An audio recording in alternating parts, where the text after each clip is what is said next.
নিজেকে খুশি রাখার চাবিকাঠি। জীবনে খুশি থাকতে হলে এই কয়েকটি কথা অবশ্যই মনে রাখবেন। ১. কথা কম বলবেন। কম কথা বলবেন। অপ্রয়োজনীয় কথা বলা থেকে নিজেকে দূরে রাখবেন। ২. প্রয়োজনটুকুই উত্তর দেবেন।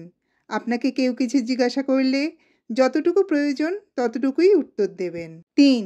শান্ত থাকুন। সবসময় হইহুল্লোড় করবেন না, শান্ত থাকার চেষ্টা করবেন। ৪. সঠিক সময়ে সিদ্ধান্ত নিন। সিরিয়াস মোমেন্টে বিচলিত হবেন না, চোখ বুজে ভাববেন কী করা উচিত। ৫.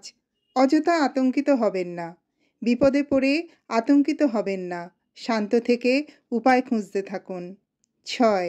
আবেগপ্রবণ হবেন না।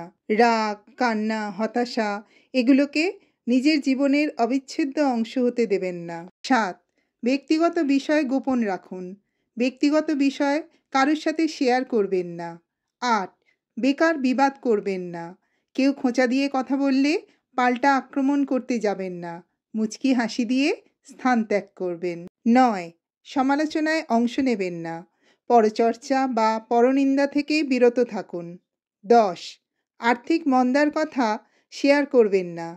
আর্থিক মন্দায় নিজেকে আলাদা করে রাখুন, একা থাকার চেষ্টা করুন। আমাদের ২ পায়ের মতো জীবনযাপন করা উচিত। ঠিক যেমন এক পা এগিয়ে গেলে অহংকার করে না, ঠিক তেমন অপর পা পিছিয়ে থাকলে লজ্জিত হয় না, কারণ তারা দুজনেই জানে যে তাদের অবস্থান একসময় পরিবর্তন হবে। আমার ভিডিওটি ভালো লাগলে লাইক, কমেন্ট, শেয়ার করতে ভুলবেন না। যদি চ্যানেলটি নতুন দেখেন প্লিজ সাবস্ক্রাইব করে দিয়ে পাশে থাকবেন। ধন্যবাদ।